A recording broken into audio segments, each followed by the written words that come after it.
kid ya. Sorry about that. I just couldn't help myself. You know how you have to be a little ornery sometimes? And there's paybacks for Ron muting me? Oh, yeah, be sure they know. Good morning. Welcome to Sock TV. Happy New Year. I hope you guys had a very wonderful Christmas and a very happy New Year. I missed you guys. Well, if you've been following along on Facebook and on Ravelry, there's been a little flare up about doing a 2x2 on the ERL using an equal slot river dial on the ERL, which is our Laguerre reproduction. Now, let me say this about that. When I talk, in general, I'm speaking about using one of our brand new machines that I can make all the adjustments, everything works great. I'm not using an old machine where maybe some of the screws on top are frozen and you can't use it. So you need to know that I'm using a machine that all the switches and dials and buttons work. The next thing you need to know is nobody told me I couldn't do a 2x2 rib, okay? Until I read it on Ravelry, I didn't know that I couldn't do it, and it's something that I'm doing all the time, which was quite a surprise to me. If you want to know the truth, I was like, what are these people talking about at first? So anyway, I wanted to show you guys how I do a 2x2 rib on the ERL. Now, we're going to get into some really technical things, and I hope you stay with me. If you're one of those people that runs around at a crane can going, can you adjust my machine? I dropped a stitch. This probably isn't a project for you. But if you're one of those people that has taken the time to know how to adjust your machine if it should happen to drop a stitch, then you're going to like doing the 2x2. Okay? Now, just let me say this about that. If you're one of those people that run around a crane can going, will you adjust my machine? You probably need to subscribe to Sock TV so you know how your machine works better. Oh, wait, I have something else to say. Imagine that. Can you believe it? I have 3 days experience on a Laguerre 4.5 that I used out in Washington, where I did the 2x2 ribbing and the 1x1 using all the river stitches. That would be frozen on your end. Hit refresh. If it freezes up, hit refresh, okay? So anyway, let's get to work. Did I tell you I used the Laguerre, an antique machine, on a 60 with my 60 river dial, and I did hats that fit adult people, and I did socks that are 2x2, and I gave a pair to my mom, and guess what? She actually likes them. So my mom, speaking of her, she always told me that the road to hell is paved with good intentions. So on Monday morning, I knew I was going to be doing this project. I said, Daryl, I need you to build me a brand new ERL with a 60 slot cylinder so that I can do this show on Friday. I was going to use the machine all week. No, this isn't it. That's the number on the screen that you can text me if you have questions during this program.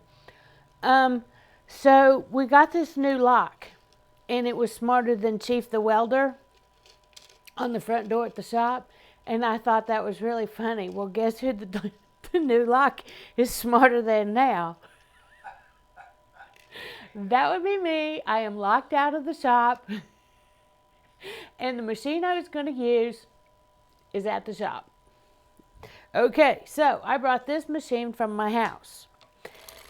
It's a 72. So the only thing is, the reason I wanted to do it on the 60 at the for the show is because a 60 takes 12 less stitches, 12 less needles than the 72.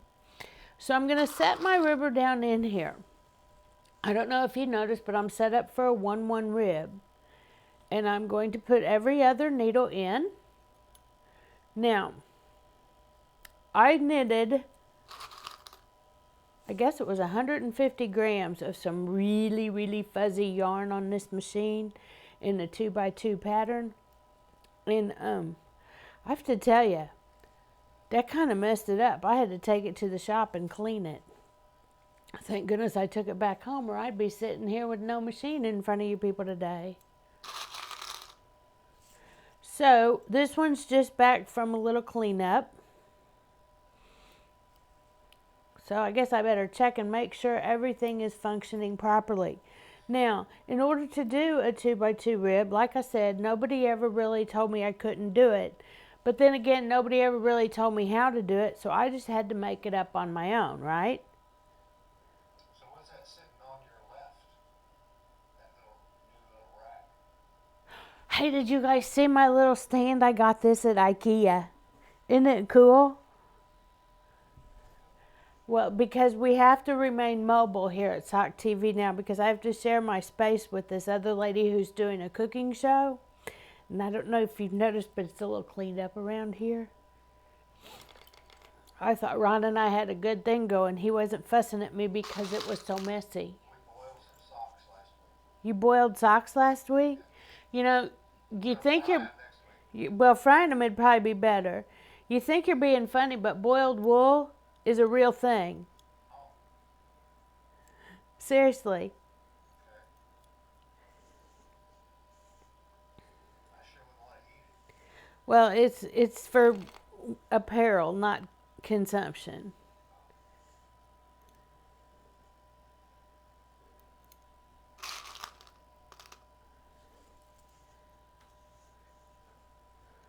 So, in order to do this process, you have to get the 1-1 going, okay? Because I wanted to show you these socks as soon as my hands are clear.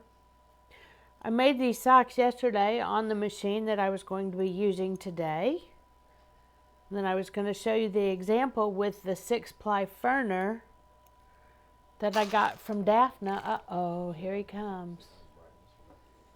Oh, okay. Yeah, because we're going to need some macro close-up in this. Just so you know. This is your heads up. Okay, so you've got to get going at your 1-1. Okay. I'm going to check my timing. Everything looks good. So now, let me show you these socks. What camera's on? This one? Okay. Oh, it's really dark.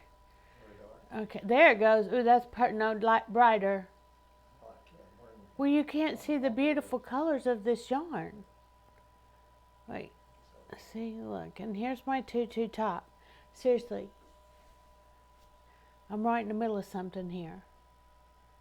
Okay, you can see the 2x2 rib, Ron. Yeah, it could be brighter because look how bright the blue is. Well, maybe it's because my monitor's dark. You probably, I know, you're the professional, not me. Okay, so when Ron gets back in there, he's going to come and show you because I'm not smart enough to know which camera that is.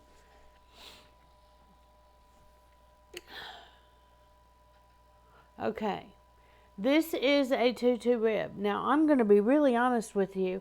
When I got this off the machine, I stretched it out really big because a tutu rib really pulls it in tightly. Ah, that camera. Okay, and that really is tan, and that really is a bright aqua. This is beautiful 6-ply yarn.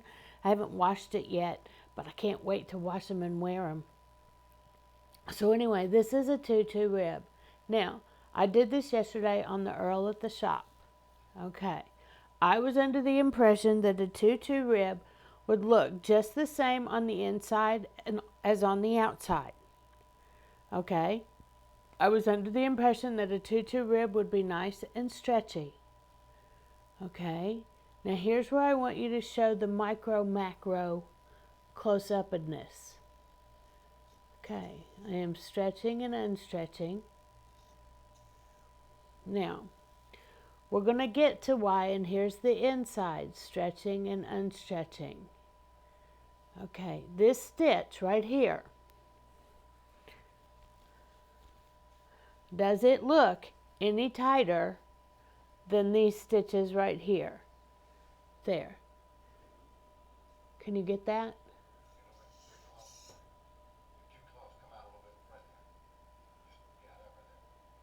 Okay, those stitches are darn near the same size.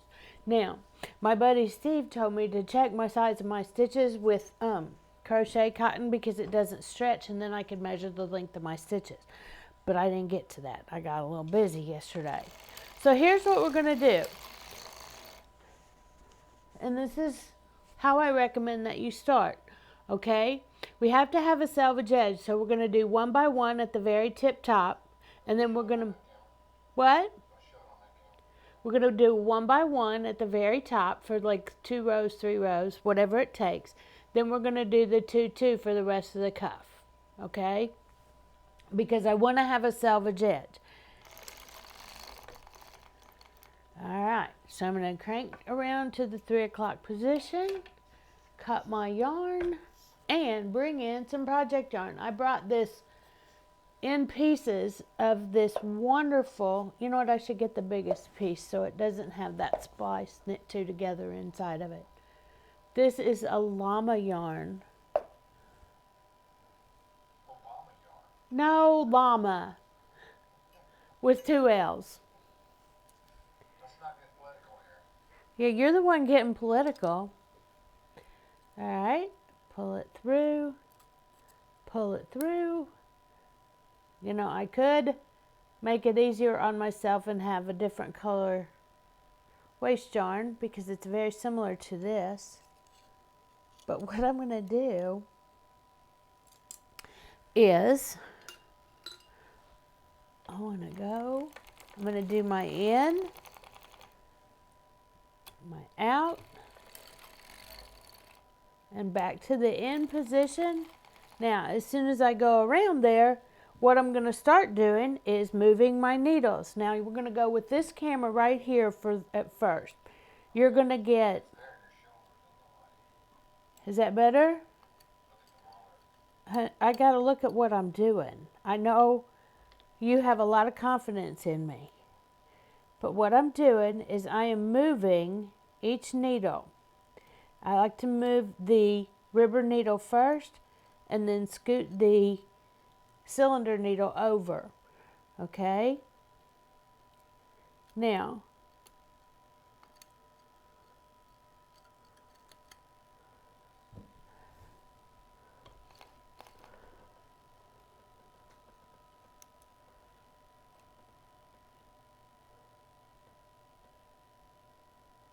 okay.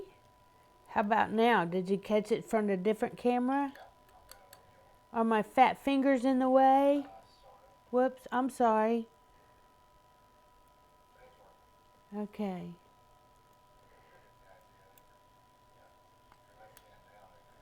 Do what? Are you mumbling? Okay, I need the stitch that's on this needle to be right here. So I am going to, okay, the stitch that's on this needle right here, I moved my cylinder, or my ribber needle. Now the cylinder needle has to be moved, and it's obscured or blocked by this spring extender. And you remember, if you'll recall, I don't really use a spring extender because I didn't learn with a spring extender. So I had to make an actual needle transfer on that one. And it's really hard to get confused. No, it's not. It's really easy to get confused. All right, and I want to do these.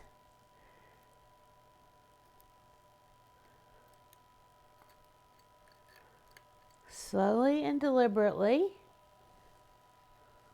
When I pull this out, I can't pull it past the yarn has to stay on the latch.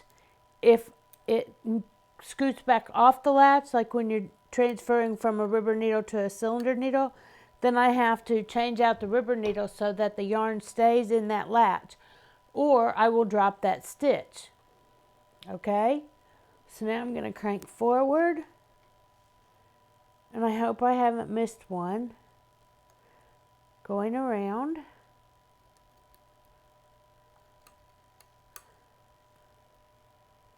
Okay. Now,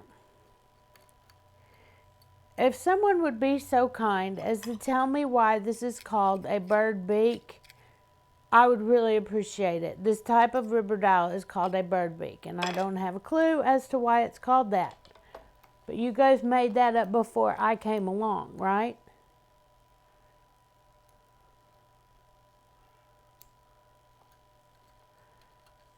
You still getting this, Ron?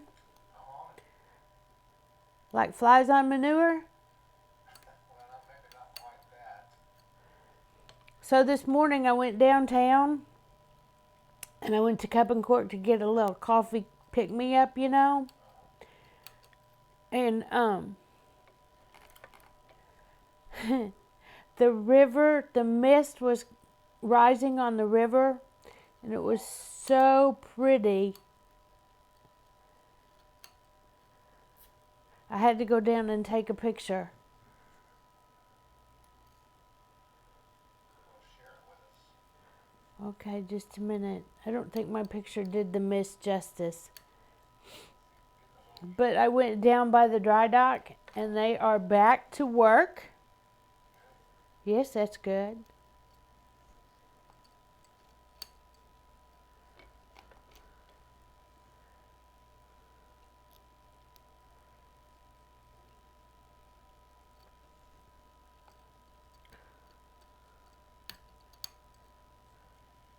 Okay.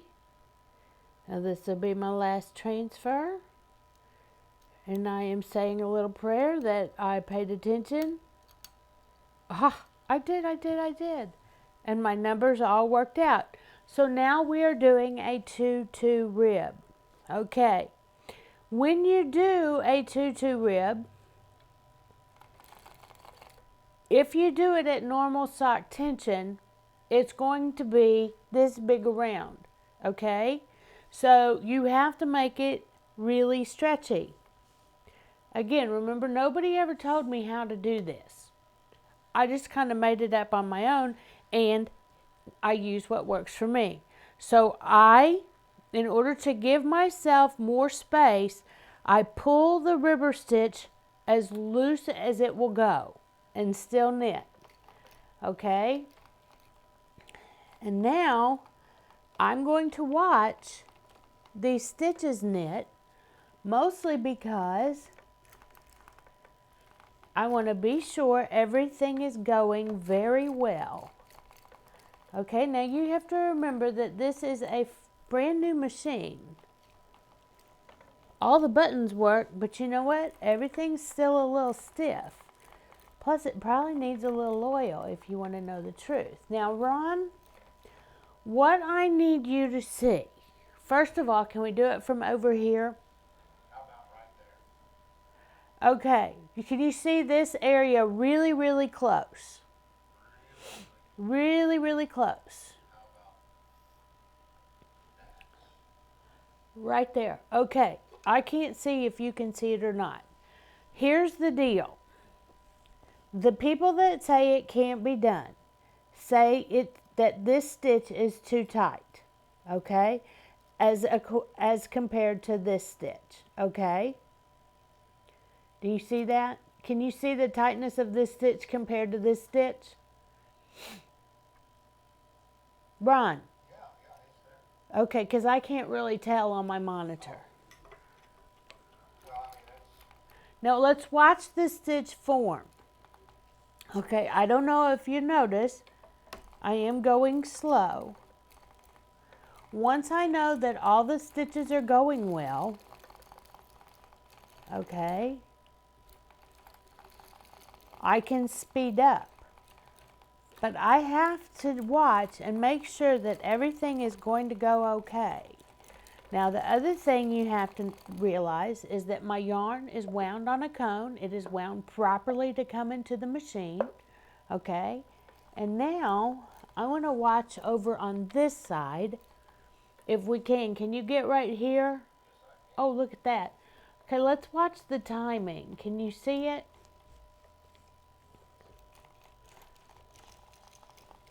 The monitor is not quite big enough to see what kind of, for me to see, and my eyesight's not quite as good. Do you see where the yarn is landing on those needles? Okay. Watch where and how the yarn is landing on those needles. See if I can zoom in a little bit. Is that any better? As far as I can go. Okay. And I'm going to tell you right now, for those of you who just say it's a drag to knit this slow, you probably ought not try this project. Now this camera I can get a little too tiny. You see 3? Which one? Right there. Right there? This one. Okay, now here's what I want you to watch. Let me watch the camera for just a second to see where I can see what I want to show you. You know, maybe you can use that little camera. Try that little camera. Okay, here's where we're seeing it. Watch where this yarn lands on that rubber needle. Okay? Just keep watching, because this I think is very interesting stuff. Okay, I'm going to go a little faster.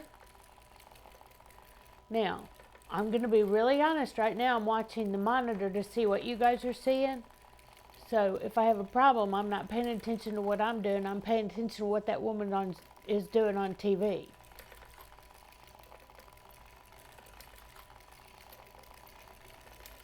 Now, I see. Have you noticed I'm speeding up? You want to give us a more global shot like on camera 2?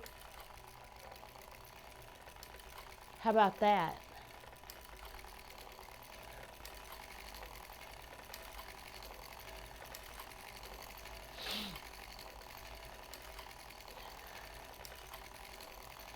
And what do the kids say? Haters gonna hate. And you can say that this is not right.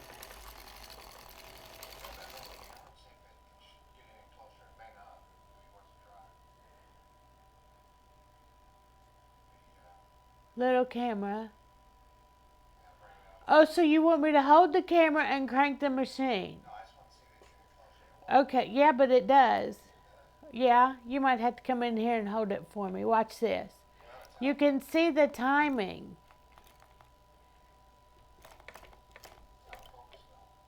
It's out of focus? See, it looks like it's in focus to me. I swear I'm blind as a bat. Uh-oh. What happened there?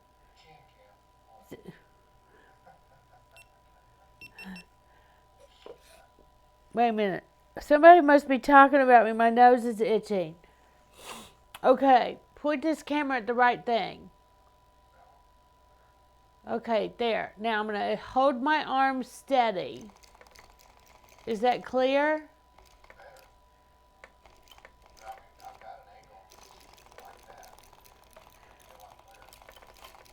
Okay, but I want to show you this. Can you see where the yarn lands? It lands a little ahead of the dial, or of the crux that I always talk about it landing at. That's what we mean by a little faster on the timing.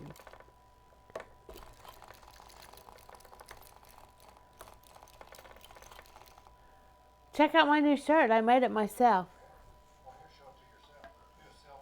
Let me do a selfie. But see, I can't see. Pretty cool, isn't it?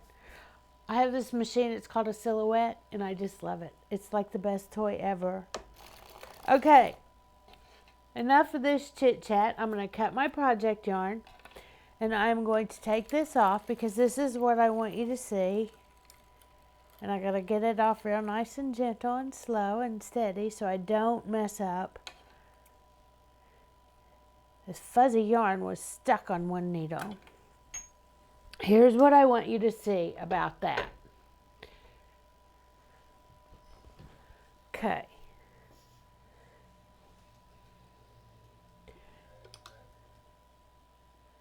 Okay, do you see this tight stitch right here? Tell me when you can see it, Ron. This is what Eric says makes it improper ribbing, okay? Because this stitch, this loop on the inside is not as high as this loop on the outside.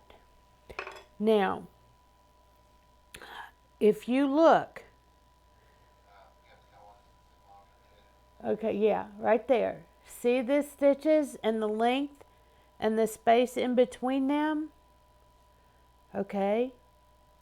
See, there's the two loops. He says that this loop is not the same size as this loop. Did you get that, Ron? No, you jumped out of camera. I'm sorry. Can you look in the There you go. Okay. Eric says that this loop right here is not the same size as this loop right here. Okay. I'm sorry. This is such minute business. Okay, but I want you to look at the stretch. No, no, it's this out there. I want you to look at the stretch. And I want you to remember that when you wash the sock, the stitches kind of settle and relax. You know this because when we make a mock rib sock, it looks totally different after it's washed, okay? Because the stitches kind of settle in and move themselves around. So after this is washed, these stitches are going to become more similar, these loops on the outside. But it does not affect the stretchiness or the look. Okay? It looks the same on the inside as it does on the outside. Okay? These stitches, well here, we can compare stitch sizes. These inside stitches actually looked a little, see? Can you see that? Okay. So there you go, you guys. That's how I do a 2x2 rib on the ERL. It takes a little extra time, but it looks pretty cool, especially when you're using a Fair Isle fabric to have a 2x2 top, just a little cuff.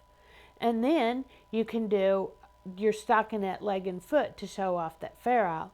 I wanted to do it on a solid fuzzy yarn today to show you that it can work. Now I'm going to turn this into a coffee cozy. Thank you so much for watching, and join me again on Talk TV.